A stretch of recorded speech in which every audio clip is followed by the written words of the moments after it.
Hello friends, हम सब railway station आ गए थे और आते ही रेलवे स्टेशन में इनको फिर से भूख लग गई थी। इनको आते ही पहले भूख ही लगती है और फिर हम सब अपनी ट्रेन का वेट कर रहे थे कि हमारी ट्रेन जल्दी से आ जाए। और फाइनली हमारी ट्रेन बस आ ही गई थी, वंदे भारत। ये बहुत ही अच्छी ट्रेन है, आप सभी एक बार इसमें ट्रैवल ज़रूर करिएगा। इसमें दूसरी ट्रेन के मुकाबले आपको कम झटके महसूस करते होते हैं। और मैं, मेरे भोलू और मेरी मम्मी, हम सब बस गेट खुलने का ही वेट कर रहे थे। और जैसे ही गेट खुलता है तो आप, जब ये स्टेशन पे लगती तभी इसके आपके गेट खुलते हैं। और ये हम फाइनली अपनी सीट पर बैठ चुके थे, थोड़ा सा चीयर्स कर रहे थे और फिर से इनको बैठते ही फिर से इनको भूख लगने लगी। और ये फाइनली अब दूसरा इनका जो खुला है, गुजराती फाफड़ा, कह रहे थे एक बार ट्राई करके देखते हैं कैसा होता है। अच्छा था, थोड़ा सा बस तीखा था लेकिन अच्छा था, कह सकते हैं। और फिर ये खाने में बिज़ी हो गए और फिर मैंने घर से बनाकर खाना लाया था। वंदे भारत में आपको खाना तो मिलेगा पर वो खाने की कोई क्वालिटी नहीं होती जो आपको घर में मिलती है। और ट्रेन में खाने का भी एक अलग ही मज़ा होता है, जो कम थोड़ा तेल उल में होता है। वो आपको घर का मज़ा एक अलग ही होता है ट्रेन पे खाने का। और फिर इन्होंने चाय मंगाई कि एक बार देखते हैं चाय कैसी होती है। अच्छी थी, मसाला चाय थी। और फिर इनको खाने के बाद मम्मी और ये दोनों लोग सो गए। फिर इनको देख के मुझे भी नींद आने लगी, मुझे भी थोड़ा सा वो लगा। फिर ये अपना आराम से सीरीज़ देखना फिर से स्टार्ट कर दिया इन्होंने। अब फिर इनको मैं बुला रही थी तो ये चिढ़ाने लगे। और फिर फाइनली हमारा स्टेशन आ ही गया था, बस हम अपना लगेज लेके रेडी हो गए थे उतरने के लिए। फिर ये मम्मी को इस कदर से बांध बांध के उतार रहे थे, हम चिढ़ा रहे थे। तो फिर ये मम्मी भी खिसियाने लगी कि क्या मुझे उल्लू की तरह इन लोग बना दिए हैं। और फिर हमारा स्टेशन आ गया था और फिर हम ये आगरा पहुंच चुके थे फाइनली। और हमारी गाड़ी भी आ गई थी टूरिस्ट की। ये हमें होटल, वैसे बहुत ही रात हो चुकी थी और ये भैया आ गए थे तो ये हमें होटल ले जाने के लिए मदद करने लगे। और पहले होटल गए, यहाँ पे हमें रूम नहीं मिला, सारे ही फुल थे। और फिर उसके बाद दूसरे हम होटल गए, यहाँ भी हमें नहीं मिला रूम। फाइनली इतनी रात हो चुकी थी, ये तीसरा होटल था जहाँ हमें रूम समझ में आया और अच्छा भी था। फिर हमने रूम को फटाफट देखा और हमें अच्छा लगा। फिर हमने फाइनली ये रूम ओके कर दिया। और फिर ये इन्होंने सारे वेरिफिकेशन किए, सबके आधार कार्ड लिए। फिर इन्होंने फाइनली बुक रूम कर दिया। और रात में बहुत ज़्यादा ही ठंड हो चुकी थी, रात में हमें रूम मिलते मिलते लगभग 12 बज गए थे और इतनी ज़्यादा थी। और फिर हम सोने के लिए रेडी हो गए, सोने जाने के लिए। और फिर सेकेंड डे जैसे ही उठे, और ये हम लोग हँस इसलिए रहे थे कि आपको रियल बात बताएं तो उनका खा खा के जो ट्रेन में बुरा हाल हुआ था, उसी वजह से हम दोनों थोड़ी सी यहाँ मस्ती कर रहे थे कि और खा लो और खा लो और खा लो। और फिर हम बस ये रेडी होना हम सब चालू गए थे। मम्मी भी मेरी टनाटन हीरोइन बन गई थी, मेरे भोलू जी भी बन रहे थे। और फिर उसके बाद हम लोग पोज़ देना शुरू हुए थे, इनका पोज़ फिर मेरा पोज़। फिर हम सब एक दो फ़ोटो फिर क्लिक करा रहे थे। उसके बाद हम आ चुके थे ताजमहल। ये जो गेट है, यहाँ से आपको 50 रुपीज़ का आपको टिकट मिलेगा। ये सिर्फ एंट्री फ़ीस होता है इसका। यहाँ पे सारे ताजमहल के फ़ोटोज़ वगैरह लगे थे कि पानी में कैसा दिखता है, जब जैसे जैसा वेदर बदलता है वैसे वैसे कैसा लगता है ताजमहल। उसके बाद ये इसकी एक गेट है, यहाँ से मतलब आगे आपको टर्न होना पड़ेगा और फिर चलते जाइए। मुझे बस लग रहा था कि कब ताजमहल आएगा, कब ताजमहल आएगा, कब ताजमहल आएगा। और फिर ये चलते जाइए, इतना बड़ा है ये। एक गेट मिला तो मैंने सोचा ये कौन सा गेट है, लेकिन ये ताजमहल का गेट है। यहाँ इसके अंदर से आपको ताजमहल दिखेगा। और फिर उसके अंदर जाने के बाद ऐसी कारीगरी है ना, मतलब आपको क्या बताएं, ऐसा गोल गोल गोल गोल गोल। उसके बाद फाइनली मुझे क्या दिखा, ऐसे धुंधला धुंधला दिखा। फिर एक बार गया, ओ माय गॉड, ताजमहल! सच में यार, जितना ये दूर से देखने में अच्छा लगता है वो ऐसे ही पास में जाइए, मतलब क्या कारीगरी की। ताजमहल को शाहजहाँ ने अपनी मुमताज़ के लिए बनवाया था। और फिर ये मम्मी को पोज़ देना सिखा रहे थे। और फिर से हम लाइन में लगे, हमें लगा कि उसी टिकट से हम अंदर जा सकते हैं, पर नहीं, आपको पर पर्सन 200 रुपीज़ के फिर से एक लोगों के लिए टिकट लेना पड़ेगा अंदर जाने के लिए। और शाहजहाँ ने इसे 1632 में बनाना स्टार्ट किया था, जो कि 1648 में बनकर ये तैयार हुआ था। ऊपर जाने के लिए ये लकड़ी की सीढ़ियाँ बनाई गई थी, आप इसके थ्रू ऊपर जाइए। और क्या कारीगरी की थी उन, मतलब कारीगरों ने। पास में आने के बाद इसकी खूबसूरती और भी अच्छी लगती है। और फिर अंदर रिकॉर्ड करना अलाउ तो नहीं था, बाहर से ही वो बोल रहे थे कि आप अंदर रिकॉर्ड नहीं कर सकते, लेकिन फिर भी मैंने चुपके से बनाया था। मुझे लगा कि यही ये जो आप कब्र देख रहे हैं ये रियल वाली कब्र नहीं, ये केवल संगमरमर की आकृतियाँ बनाई गई। ओरिजिनल कब्र नीचे तह खाने में है जहाँ पे जाने की अनुमति नहीं है। फिर ये बाहर जाने का रास्ता है। सिर्फ ताजमहल में आपको ये कब्रें ही मिलेंगी और रियल कब्र नीचे हैं। और फिर हम यहाँ पे पोज़ देना स्टार्ट कर दिया। अब ताजमहल का दीदार कर लिया है तो बिना पोज़ तो दे ही नहीं सकते। फिर हम, मम्मी और मेरे भोलू जी हम सब पोज़ देने लगे। और ये फेवरेट पोज़ तो आप सभी जानते ही होंगे।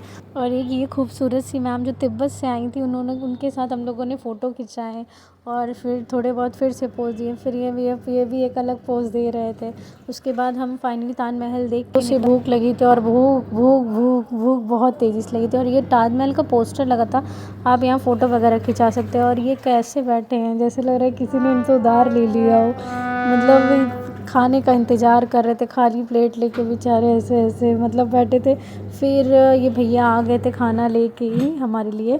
फिर हमने दाल और ये आलू की सब्ज़ी सादा खाना लिया। फिर हम जाने के लिए तैयार हो जाए। फिर मुझे लगा बाल बांध लो वरना बच्चे कुछ बाल ही उड़ जाएंगे।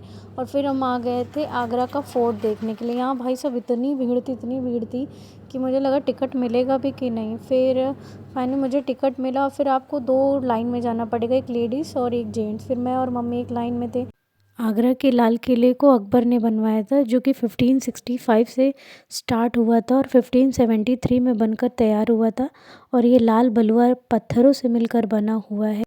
और यहाँ के जो पत्थर वो इतने आपको मजबूत लगेंगे। और यहाँ पे फॉरेनर्स बहुत आते हैं देखने के लिए। और यहाँ के ये जो किले हैं इसमें औरंगज़ेब और शाहजहाँ ने बहुत सारी इमारतें बनाई थी। और इस किले के अंदर आपको दीवाने आम, दीवाने खास और जहांगीर महल भी है इसके अंदर। और एक ये साइड में एक कुआं था जहाँ पे आप कुछ भी बोलते हैं, बहुत ही गहरा कुआं था, आपकी आवाज़ वापस आती है। फिर हम लोग भी बोल कर देख रहे थे कि हमारी आवाज़ आती है कि नहीं। और फिर आगे इसके अंदर बहुत सी ऐसी इमारत, इस किले के अंदर आपको नगीना मस्जिद है, शीश महल, ऐसी बहुत सारी इमारतें आपको देखने को मिलेंगी। और फिर मतलब ये इतना बड़ा है कि मैं बता भी नहीं सकती। और एक यहाँ पे एक साइड में एक तोप, बहुत ही पुराना तोप था, उसे कवर करके रखा गया था। और ये मुझसे कह रहे थे आओ बैठो इसी तोप में चल। ये हॉल आप देख सकते हैं, ये दीवाने आम था जहाँ पे सम्राट जनता की सारी शिकायतें वगैरह सुनते थे। और ये ऊंचे पे बैठते थे और यहाँ से ये नीचे सारी जो जनता रहती थी उनकी आम शिकायतें सुनते थे। और ये हॉल इतना बड़ा था कि अच्छी खासी यहाँ जनता आ सकते थे। और देखिए उसके बाद ये कितना प्यारा सा गार्डन था। और बहुत हरी हरी घासें थी और बहुत अच्छे से किया था। और ये देख सकते हैं ये शीश महल था, मैंने कोई तरह से रिकॉर्ड किया है कि अंदर पूरे शीशों से बना है, बहुत ही प्यारा लग रहा था। अंदर जाने की अनुमति तो नहीं थी लेकिन मैंने उसको जाली से रिकॉर्ड कर लिया था। और साइड में ये देखिए आपको बहुत बड़ा, मतलब कितनी चीज़ें हैं इसके अंदर। आपको ये साइड में मस्जिद का एक एरिया था। और इसके आप मतलब इतनी गलियां थी कि आपको पता भी नहीं चलेगा कि हम किस रास्ते से गए और किस रास्ते से, बल्कि हम लोग भटक भी गए थे कि कहाँ से गए थे कहाँ से गए, छोटी छोटी गलियां। और इस किले में एक और ख़ास बात है कि यहाँ पर औरंगज़ेब ने अपने पिता शाहजहाँ को कैद करके रखा था, जिसे मुसब्बन बुर्ज के नाम से जाना जाता है। और ये देख सकते हैं ये शावर टाइप का था, ये एक स्नानागार था, यहाँ पे पहले के समय में स्नान होता था। ये किले के पीछे के साइड है जो बगीचा बना है। और बगीचे में आपको हिंदी और इंग्लिश दोनों ही फ़ॉन्ट में आगरा किला लिखा गया था। और आगरा किले के पीछे के साइड आप सीधे सामने देखिए, आपको कुछ दिखेगा, ये देखिए, यस, यहाँ से पूरा पूरा ताजमहल का आपको नज़ारा मिलेगा। बस ये देखिए नीचे आपको गार्डन में आगरा फोर्ट लिख रहा है और ठीक सामने आपको ताजमहल दिख रहा होगा, है ना, दिख रहा है आपको ताजमहल। और सच में ये किला इतना बड़ा है और इसकी नक्काशी ऐसे की गई कि आप घूम घूम के परेशान हो कि इसमें कितनी सारी आपको ख़ास महल मिलेगा, आपको रानियों के कई महल मिलेगा, मस्जिदें मिलेंगी।